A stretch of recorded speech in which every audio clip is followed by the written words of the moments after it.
Welcome to Permission to Kick Ass, the show that gives you a virtual seat at the bar for the real conversations that happen between entrepreneurs. I'm interviewing all kinds of business owners, from those just a few years into freelancing to CEOs helming 9-figure companies. If you've ever worried that everyone else just seems to get it and you're missing something or messing things up, this show is for you. I'm your host, Angie Coley, and let's get to it.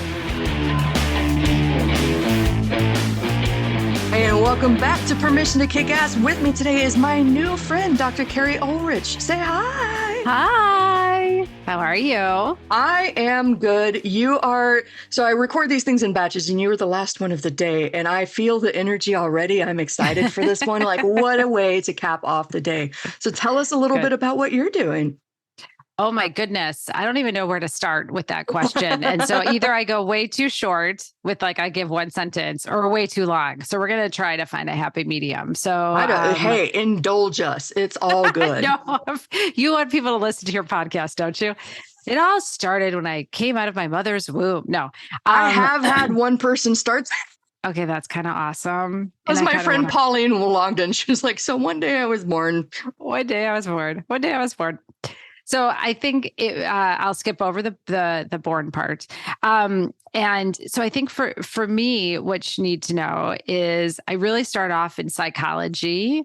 I love understanding people. It's the most complex machine. I know we're all talking about AI and machine learning and all that great stuff, but to me, the most complex and beautiful machine is the human. We're the very most interesting one. We're very unpredictable.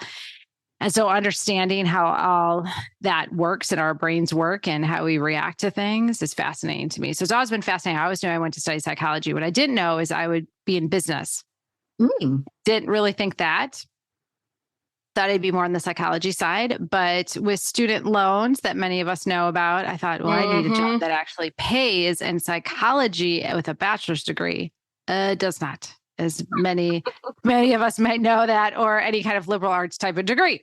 So I had received a job at a big corporate company in Chicago and in their manager development program. And this was, again, didn't think I was going to be in there, and did work in performance management and human resources, going out to the factory, the plant.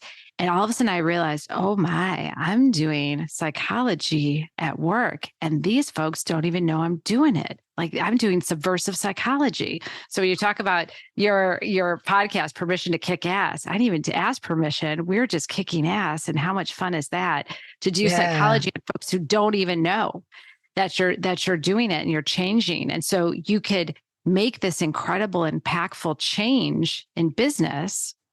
You could make a change at a personal level because you could just talk to people and you can coach them and you can help them from an HR perspective, and you can change people's lives. You could give them a job.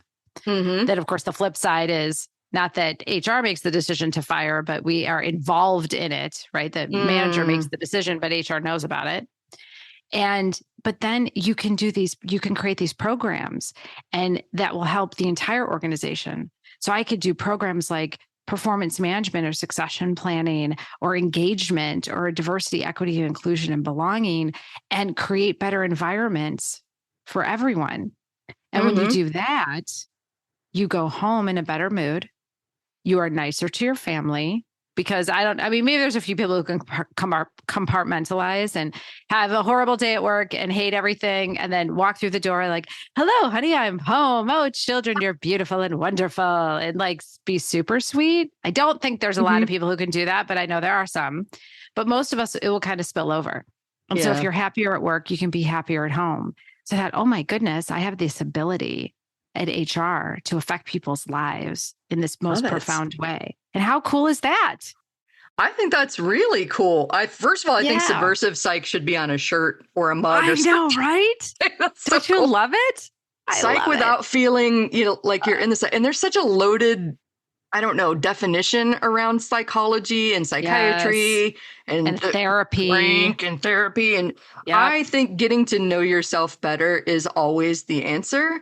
Like that we 100%. already have the answers inside us most of the time, but we're so overwhelmed by noise and options and recommendations from friends and commercials on TV that we don't have enough quiet and space and understanding of our own instincts to actually be able to listen to what we already know to be true. Yeah. And even if in the odd instance that like your brain is taking you off way out into left field, completely the wrong thing for you, but you learn by making those wrong choices Yes, you and do. learning what you can learn from that. So I freaking love that. And I loved one thing that you said too about AI and machine learning and the human machine. Brilliant. Because I think everybody's so scared of the machines taking their jobs, but I'm like, hey, people, wake up. Hello. Yeah. Everybody, the people are going to be the important thing, the creative folks, the ones Right. who can do something beyond just rote tasks. And that's not to say anybody that Yes. does task-based stuff is unimportant, but like strategists, creativity, communication, all of that stuff is going to be even more important in Yeah. the coming years. But I think it too, all it shows is we just have to keep evolving. So that's the way I look at it. So you and I, you have a podcast, I have a podcast, I'm a guest, you're a guest on podcast.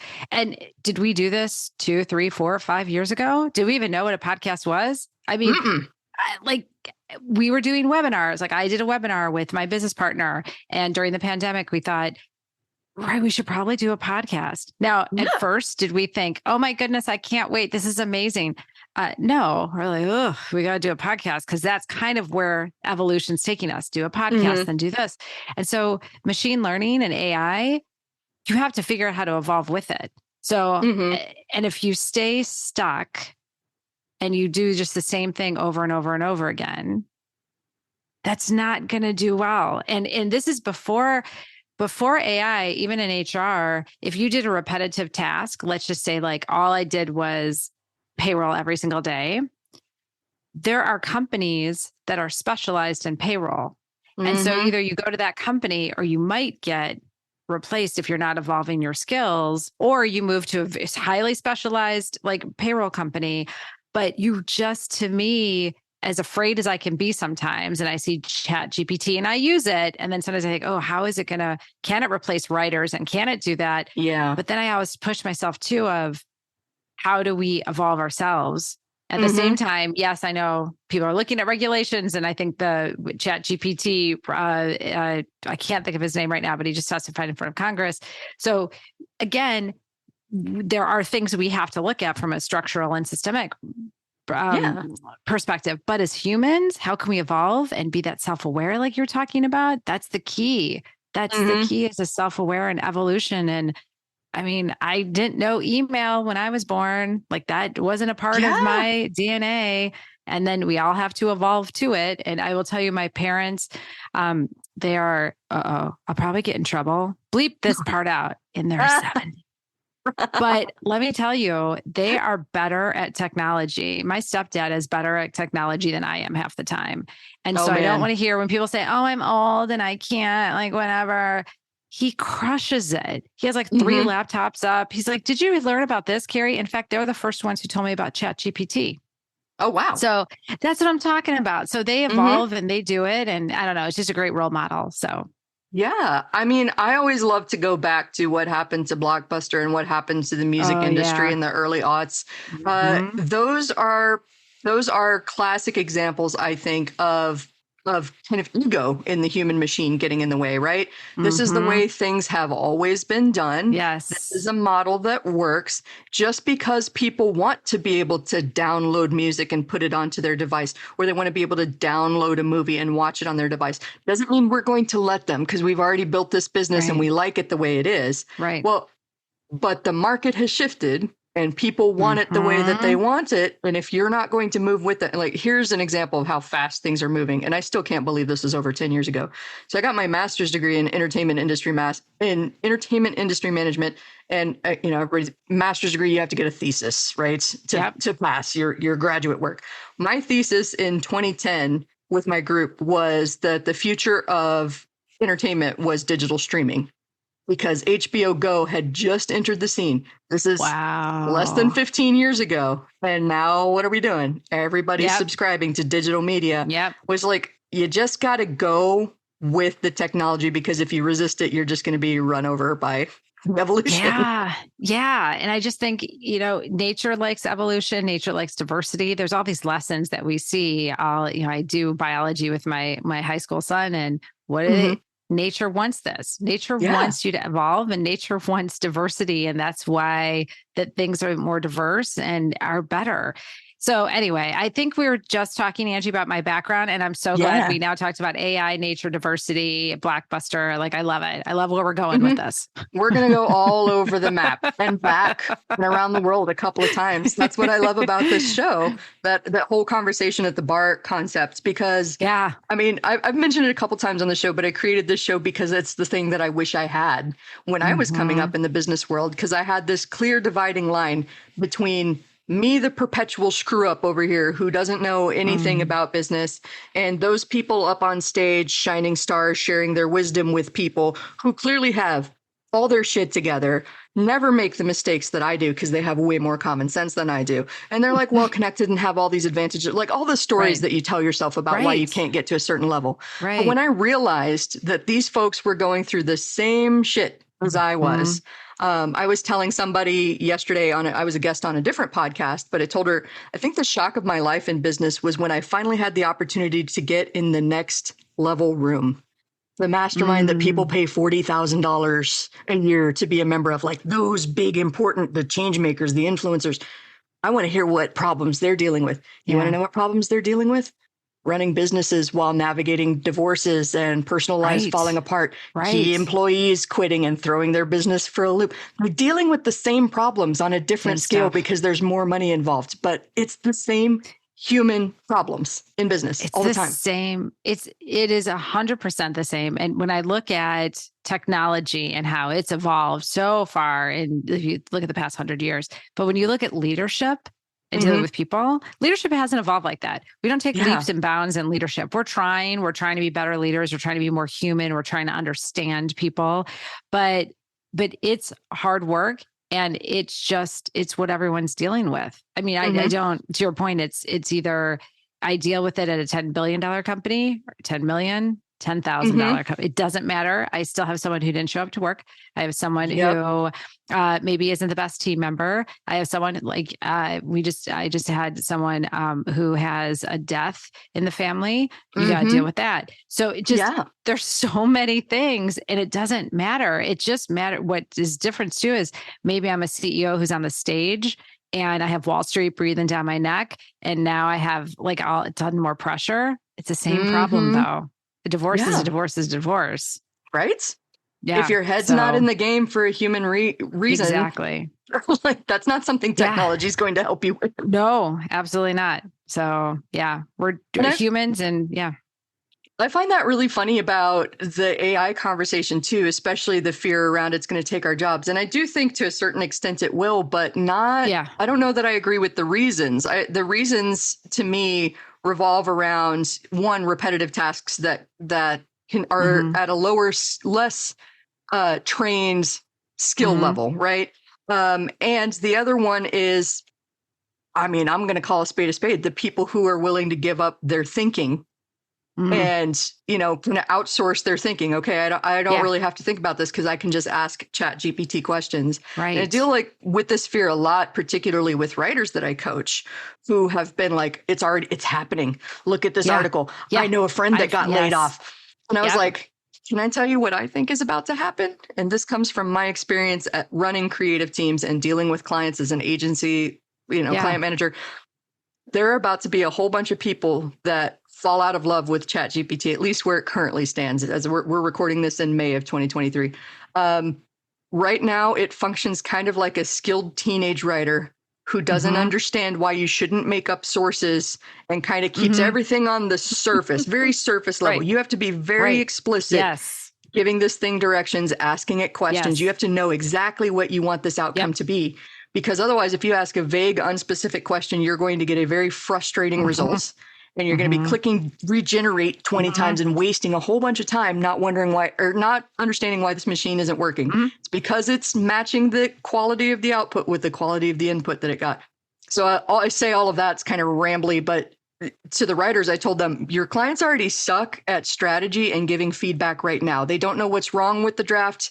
They don't know what's right until they see it. Like, they're already not thinking through these things. So back to the point about being a strategist and being a creative, do you think they're going to know how to tell the machine how to fix this draft if they can't tell a human how to fix this draft? Right. Like, we've got to learn how to communicate better, even with the machines, in order to get what we need. And it's super helpful. Like, I'll tell you, there's a helpful part of it where it can take down maybe an hour of a little bit of research, right? And that's good. But then, to your point, that creative type understands the culture of the company, understands the leader's voice, understands what the employees are feeling. So they tailor the message to that. So you are so needed, just in a different way. So you don't have to write copy for 8 hours, but you do need to now really understand what employees want and what the leaders want. So then you can tailor that and go, oh, you know what? This isn't going to fly, or they need this type of message or not this type of message. And so that problem solving and creativity, to me, is so incredibly important for people. And how do you collaborate and pull all these people together? And what's that empathy? So, for example, I was just in a meeting and someone was surprised in the meeting and I felt horrible. That wasn't my intent. And so I wrote to him right after, because I was still in another meeting, and I said, hey, that's not my style. I'm so sorry you got surprised. Right. I don't like that. And I'm sorry about that. But a machine can't do that. You know, that's this empathy part, that's what people need to work on, is how do I work with people? Because we could have had a most beautiful presentation brought to you by ChatGPT. Let's just pretend. Right. But because it went a bit sideways in the meeting, he might have maybe left. If I didn't say anything, maybe he would have left and said, boy, that Keri, man, I don't want to work with her again. Instead, using empathy, hopefully he still appreciates me, but, apologize. Oh, I'm so sorry. I didn't want you to be surprised like that. I'm so sorry. Now he's like, no, we're good. I said, are we still good? Yeah, no, we're good. And so now we continue to be good. There's nothing in ChatGPT AI that would have come up with, dear Keri, you might want to talk to him and make sure he's okay. Like, so that empathy and problem solving, creativity are so incredibly important for people. And those are the skills that we should be working on. Anything that, if the internet should have taught us something of, if your knowledge base is because you know what 1 million plus 26 million plus, you know what I mean? Okay. I'm using really simple math. I'm sorry. But if your worth is around, I know obscure facts or something, the internet already placed you with that. And so AI is going to replace some of that. So how do you evolve and become this creative, feeling, collaborative person? Yeah, I love that. Like, the empathy and awareness is so key. Unless you hear this and go, well, I don't know what you're talking about. I'm not really an empathetic person. I would argue that I was also not an empathetic person. In fact, I gave a presentation to a group recently about this kind of like leadership and learning how to communicate better. And when I introduced myself, I think the thing that people got the most laughs out of was I gave my credentials. I gave why I thought this was important. And at the end, I had a bullet point that said recovering jerk. Like, that is the truth. And I'm still working on that every day. The way that I grew up and the way that I processed, I mean, I was a very judgy person, and I thought that there was one way to do things, the right way and the wrong way. Yeah. And like, of course, I've got the right way. You should just do things my way. And I thought I could fix everybody else's problems. I thought that bringing up problems and not bringing up solutions was the way to get everybody to act. Hence, that's actually complaining, guys, in case you need somebody to define that for you, like I needed it defined for me. But like, it was just practice. I started asking myself, I don't know if you have any questions or prompts that you want to share, but like I learned to start asking myself, is there a reason behind this question? Like, what makes this make sense to this other person? What are circumstances that could be happening that I'm not aware of, where this is a totally logical conclusion that makes sense? And I don't mean that in a sarcastic or a judgy way. I mean that in a genuinely curious way. Like, what other perspective could somebody be coming from where this is actually like, wow, okay, I see your point here. And just curiosity solves so many problems, I think. I think, but you said it so well, Angie, because it's, first of all, this is self-awareness that, and I might, because I might be with you in that boat of kind of a recovering jerk a bit, because the reason I did it, because we all have reasons, to your point, why are you doing it? So I like to get work done and be really efficient. Same. That is more important to me than probably chit-chatting about stuff. Oh, same. So, right. So so then once you actually are self-aware and realize, oh man, okay, that's what's important. And I'm also very urgent. So that urgency, my business partner and I are pretty urgent people, and we will forget to say good morning. Like she'll text me right away and be like, hey, this is you got to do this. And then all of a sudden she'll go, oh yeah, good morning. And we laugh because I'll do the same thing too. I just did it this morning to someone who helps us as a virtual assistant. And I wrote, but here's some photos. And I said, oh yeah. And hope you're having a good day and good morning. Because this is not how I start. It's not how I start. And so I think knowing yourself, you asked for like some tips or questions. It's knowing yourself and knowing what you're like. I know that the time is important to me and being efficient, and I don't want to waste people's time. That's incredibly important to me. And so sometimes that works for me and sometimes it's not going to. Yeah. And a lot of times asking the question of like, how do you want this person to feel after this meeting? And that's a hard question for people who are very much all thinking all the time. And so how do you want this person to feel when they leave this meeting with you? Do you want them to be happy? Do you want them to be scared? Do you want them to just not even care and go, I really don't work with Angie again. I would like people to say, I want to work with Keri again. So how can you bond with them? How can you ask questions? And you said that curiosity. And so you do have to take a step back, because I can be very judgy of like, well, of course you do it this way. Duh. I mean, just duh. And how do you step back and say, okay, then everyone thinks that, and you just pause yourself. And I think there's so much, if anyone wants to practice empathy, like don't say anything, just wait. Give yourself 10 seconds, give yourself 24 hours before you send an angry email. Just pause, like honest to God time. There are a couple of emails I wish I could take back and gave myself 24 hours. Like I really wish I could have, and I would have been a much nicer person.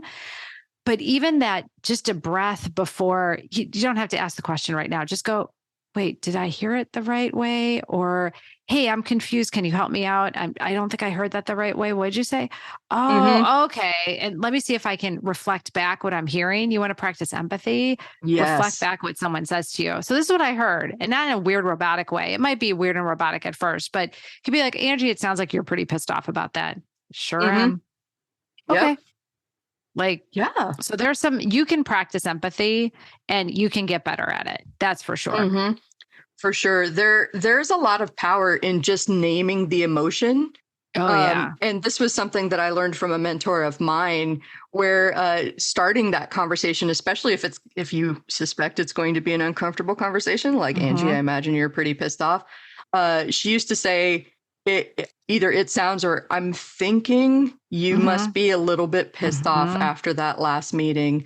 And, if I had to guess why, it would be XYZ. Is that accurate? Talk to me. I'm here. And that starts a conversation, because first of all, I feel very validated. I feel like you've paid attention and you saw the cues that I'm setting. And now that allows me to like drop my shoulders and drop my guard a little bit and go, okay, they're genuinely interested in what I think. I can share why I'm upset with them. Right. And that also takes the sting off it, because I don't feel compelled to like outshout them to get them to hear me. They've already told me they're going to hear me. Yes. I love that. That validation, you said the V word, which is validation, which is what we try to train people, like validate their feelings. And then I was thinking, when you work the next time with that person, you have so much in the bank already with them. You're like, boy, this person really understands me. And you'll give more grace now. Right. And you'll give more grace now. So say this person's in a sassy mood or says something that you thought, wow, that's kind of weird. They said it. It won't matter as much, because you already have this good relationship. You built up this trust. You have it in the bank. And how beautiful then your relationship. And then, sorry, but I got so excited about your validation, Angie. I interrupted you. I interrupt all the time. This is why I'm constantly taking notes so that I don't lose my train of thought. But like, I want to keep you talking because this is gold. I was just going to say, I thought it was funny that you talk about like efficiency in producing and like pedal to the metal is the way that I like to describe it. Because I'm very much producer like that too. In fact, you might find it funny when I was still in my corporate job, I actually approached my boss at one point and said, I cannot handle people dropping by my cube and asking questions constantly. How upset would you be if I got a wooden trifold screen off like Amazon and put that up at the door of my cube with a note that says, please email me your question. I promise I'm here. Like, I'm here to help and I want to, but I can't, because I really just bless you. People that are not creative don't understand how disruptive and destructive it is if you've come up and caught me in the middle of a train of thought that I just needed to capture before it went away, and now it's gone and there is no getting it back. Yeah. And that's so frustrating as a creative person. So it's like, no, it's not that I don't want to go to the break room with you. And it's not that I don't want to hear your struggles or your bad day. I want to be here for you. And also, I really need to finish this thought before it goes away forever. And I lose it. I love what first of all, I would have been like, oh, that darn cube life. I'm kind of glad that a lot of us are away from cube life because that was super freaking painful for you from a creative, for me from HR. There's no privacy. So therefore, how could I ever have any private conversation with anyone?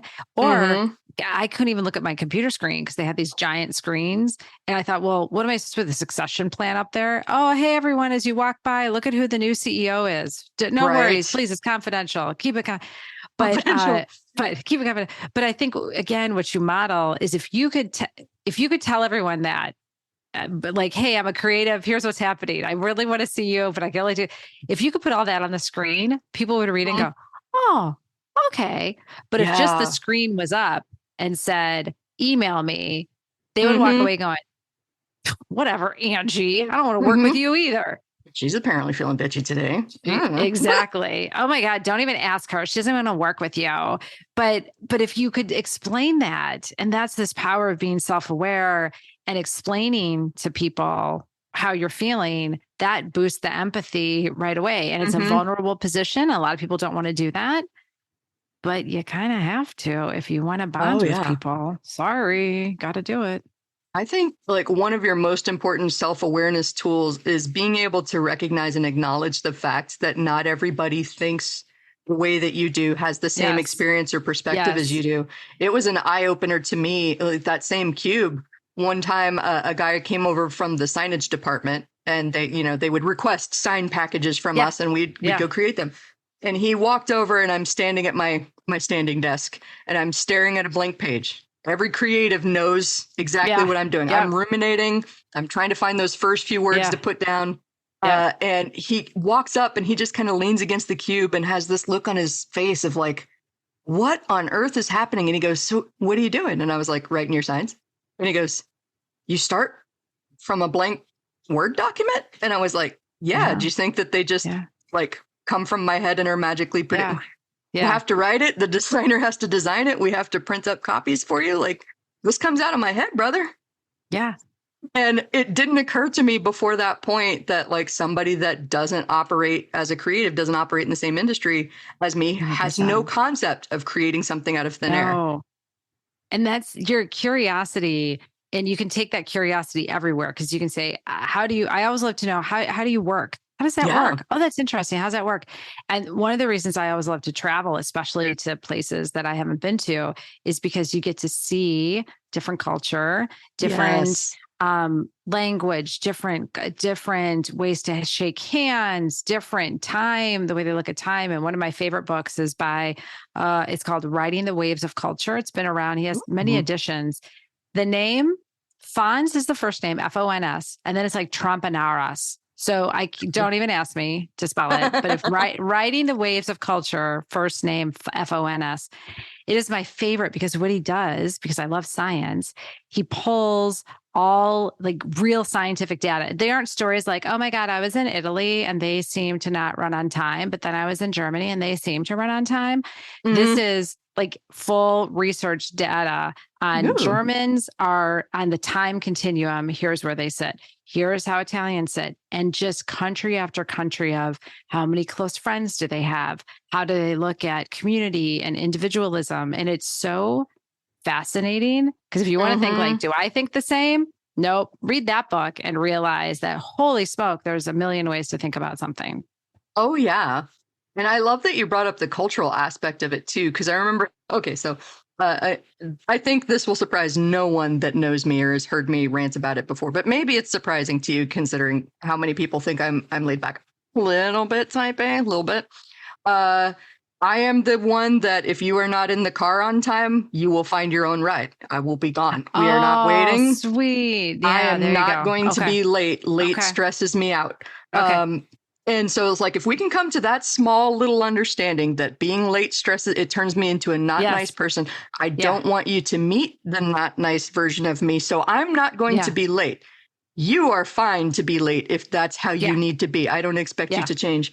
But like, I got challenged by that hardcore several years ago, pre-pandemic, when I decided on a whim, I'm going to Fiji.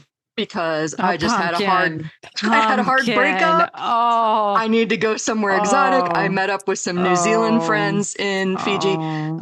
So the reason that Dr. Keri is going, oh, sweetie, is because Fiji abides by something called island time, which means it'll happen when it happens.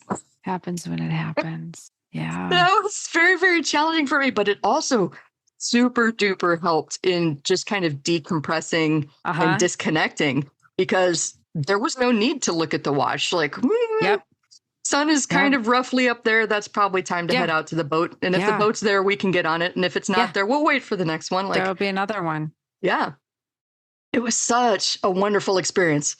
That time issue of being on time and 5 minutes early is on time and on time's late. And all this kind of, the amount of conflict across countries, across states. I mean, I live in California now, but I'm from Chicago. So there's still even a time difference between California and Chicago. And I don't mean the 2-hour time difference. I mean, how we view time and the amount of conflict that happens on that. Holy smoke. So just even knowing how you view time and not everyone views it that way. And how do you calm yourself down? Because really, other people, they're not taking it as rude. And I remember this one example, and I thought it was so great. And it was they were talking about German and French, looking at time, and they said, so when you're standing in Germany and you're like, it's 1:00, we got the meet at 1:00, I gotta go, and you'll cut off the conversation that you and I are having mid sentence, and both of us will be okay with it because we're like, oh my God, you have to be on time. Yep. However, you have the same conversation in France, and if I cut off that conversation, that would be so rude relational, like the relationship. And by the way, the person who's waiting for me will say, you know what? I bet you Keri and Angie are talking and they don't want to ruin that relationship. So I'm okay that you're going to be 5 minutes late. And then you can see the cross-cultural issues ensue, right? So now the German cuts him off or the French. I mean, and it's just, and that's relatively simple. And look at how much, consternation it causes and angst it causes in a company. So it is rough. I was actually glad that you brought up the C word that we all avoid. And no, it's not dirty if that's what you're thinking, but you're in the right place if you thought dirty, because that's very good too. Non sequitur, conflict. That's the dirty word. I think, especially in business where we're supposed to be professional and we're logic and we do things, numbers and procedures and things like that.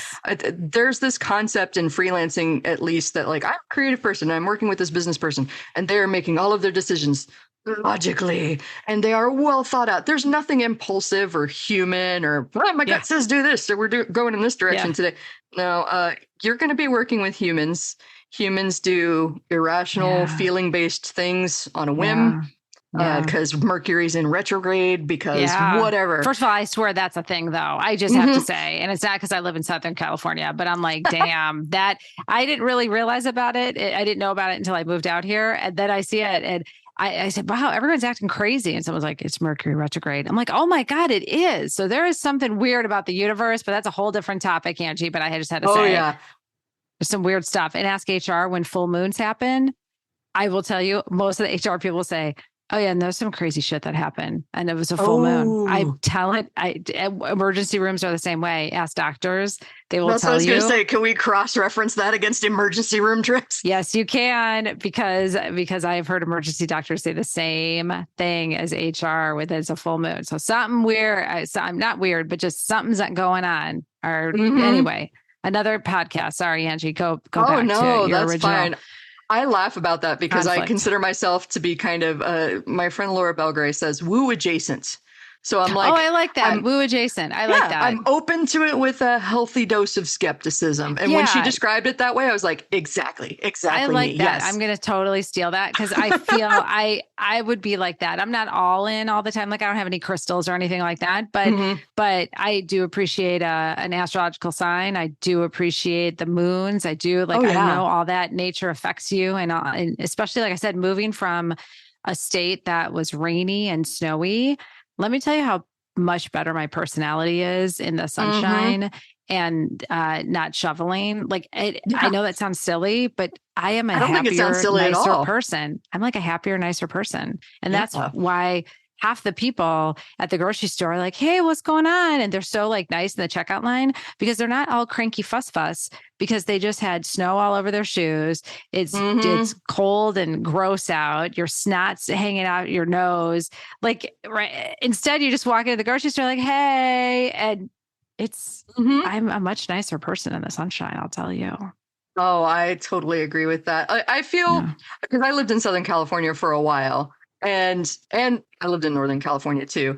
After a while, I did miss, because I grew up in South Texas, big Midwestern thunderstorms. Yeah. There's nothing quite like experiencing one of those, especially if you can sit under a covered porch and just watch nature rage around you.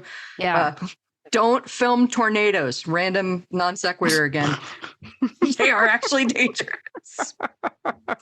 Speaking of tornadoes and destruction, I'm going to try and flip that into an awkward segue back to conflict. Nice. Do it. There is so much, I think, destruction and hurt feelings that are caused when we try to avoid conflict because we think of conflict as such a bad thing. If we're getting along, if we're friends, if we're colleagues and we respect each other, we shouldn't be disagreeing. We shouldn't be having arguments. Yeah. And the fact is that you're two different people with two different backgrounds and perspectives and millions of different things that have happened in your life along the way. And you're not going to see everything eye to eye. So the reality is not how do we avoid conflict forever? Because that's actually going to lead to more hurt feelings. It's how are we going to tackle this conflict together? And I can't even remember where I heard it, but somebody told me something that made it click for me. It's you and me versus the problem.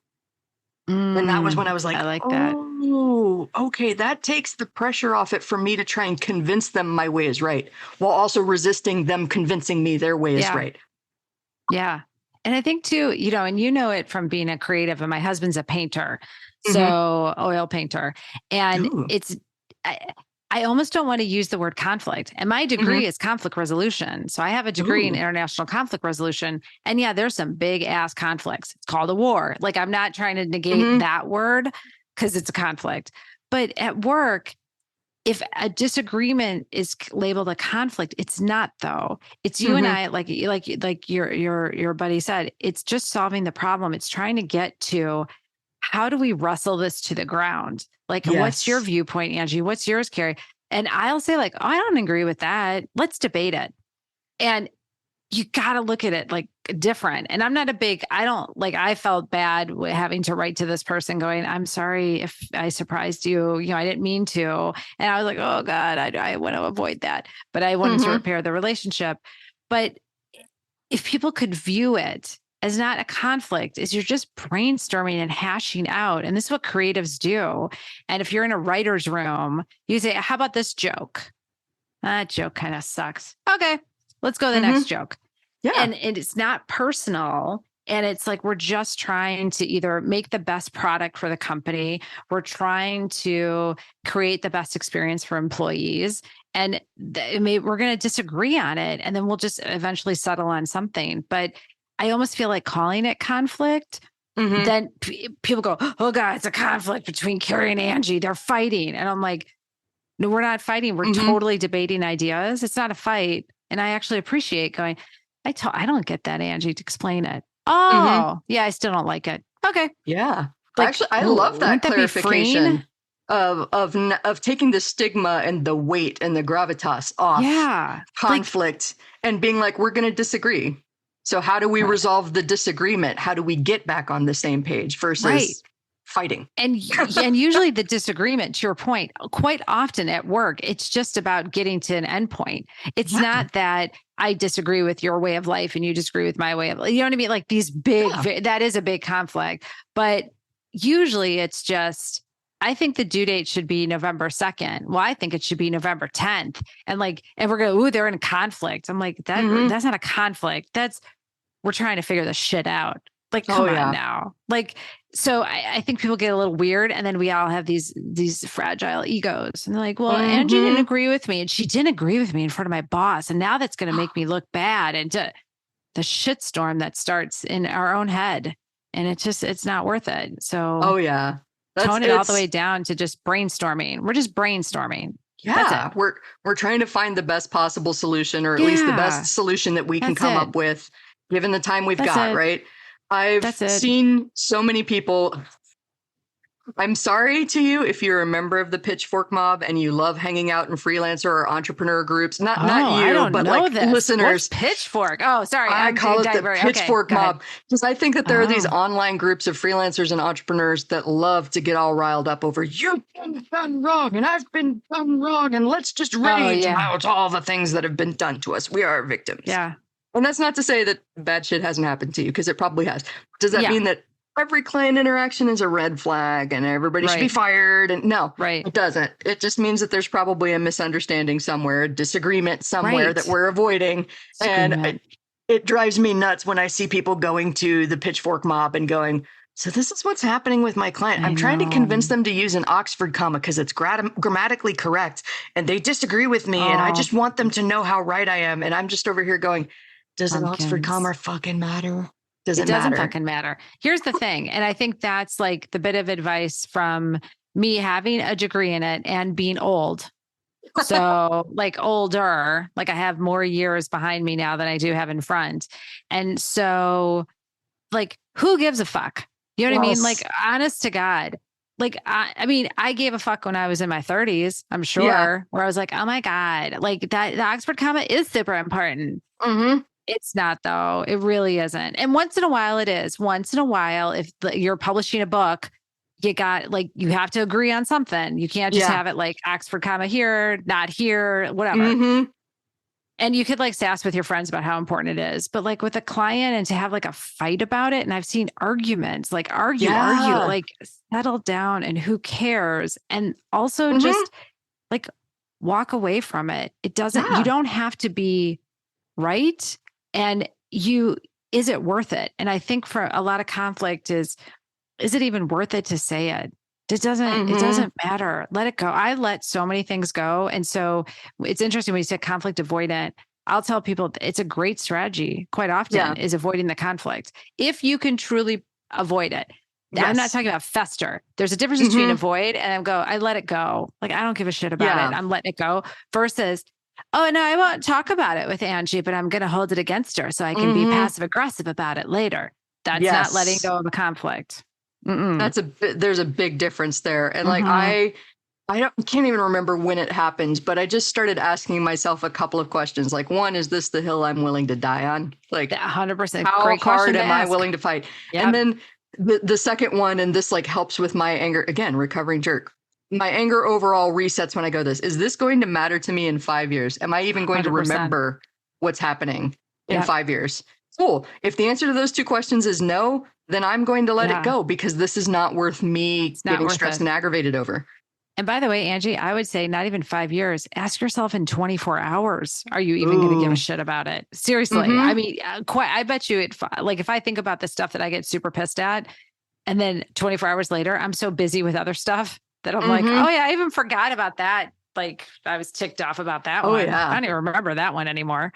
Well, it's like, I find it funny because like so many people, I mean, I get frustrated on the road like a lot of folks, but most Yeah. of the time stuff that would piss other people off behind the wheel, I'm just like, I saw that coming. How do you let it I knew go? they were going to cut me off. It doesn't bother me. I'm leaving space. I know it's going to happen. I'm not going to Right. fight it.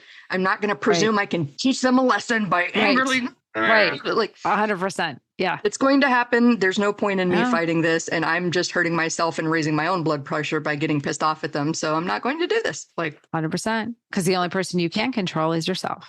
So, yes. and your reaction. So, because they don't give Oh a my shit gosh. that they cut you Mhm. off. I mean, No, so, they don't. and by the way, we're assuming that they knew they cut us off. Yeah. I'm sure I cut off people and I didn't know it. You know what I Yeah. mean? Like I'm sure that I did. And so I went merrily along my way of like, da, da, da, da, da, you know, and I didn't even realize maybe I did it because I live in LA where there's like 12 lanes of traffic and you try Yeah. really hard to know what's going on. But I it's guarantee you impossible. sometimes I'm like, oh shit, I'm sorry about that. Uh-huh. But like, I mean, I went along my life and they were super angry and you just Mhm. I didn't even know. I So heard this great thing. It was probably some stupid internet video that someone sent me, but that has also helped me just kind of laugh it off when people are cutting me off or they're being rude or something like that.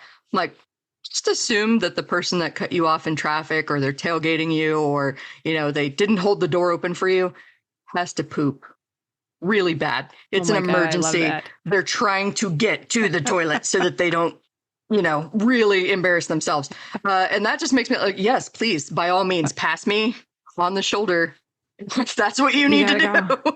You gotta go. You gotta go. I love that because I think I said something similar to my husband one time where person was all like persnickety about something. And I'm like, I don't know, maybe they had massive diarrhea. I don't know. Yep. But like you don't know. You have no idea. You really don't. And you and I can probably think of times where we were kind of maybe riding someone's ass in the car. And you know why? Because we were late for a meeting. We had to go to the potty. We were hungry. We had to pick someone up. I mean, there are times where you're stuck in traffic forever and you get a little antsy. So you just going all the way back, Angie, to what you said, that being curious and try not to assume. It's a very hard thing. I know it's hard for me to do. And I constantly like tell myself and remind myself, but that's how I work at empathy. And that's why I'm way better at it than I was before. And you can get better and be a recovered jerk.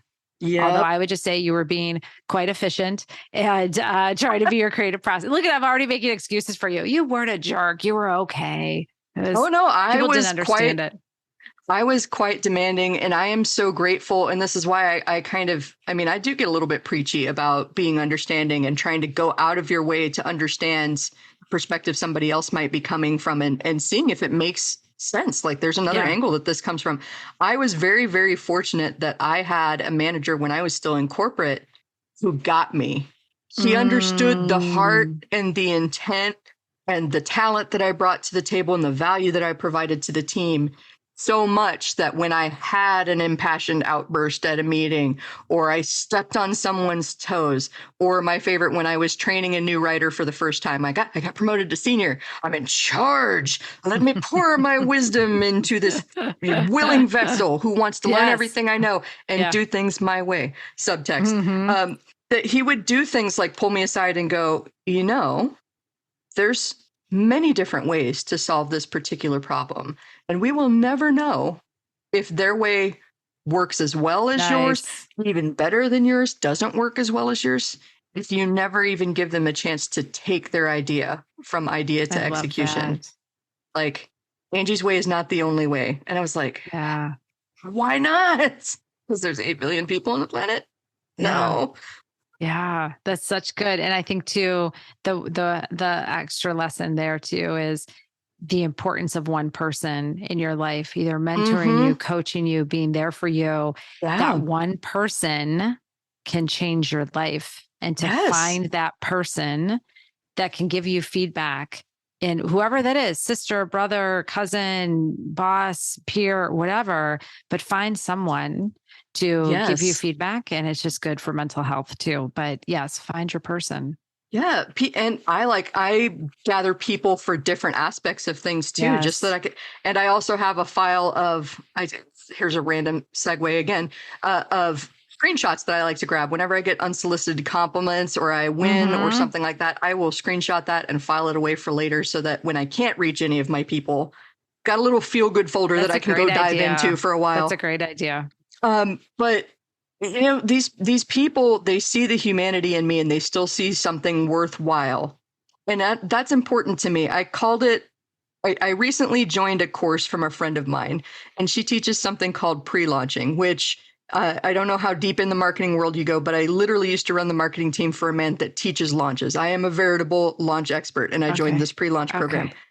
And one of my friends asked me, why did you join a pre-launch program? You know what there is to know. And I said, I'm not looking for skills. I'm not looking for extra strategies. I am looking for accountability and an undistorted mirror. She said, undistorted mirror, what do you mean? I said, when I look in the mirror, all I see is warped facts. I see something that can't possibly be valuable enough for people to pay for. I see all the reasons I shouldn't put this thing out there. I see all of my competitors and why, you know, it doesn't make sense for me to enter the marketplace. I need an undistorted mirror to reflect the truth and the potential back at me so that I feel inspired to go. And she was like, oh, that's interesting. I'm like, I think that's all I look for in a course or a mastermind or a discussion like this too.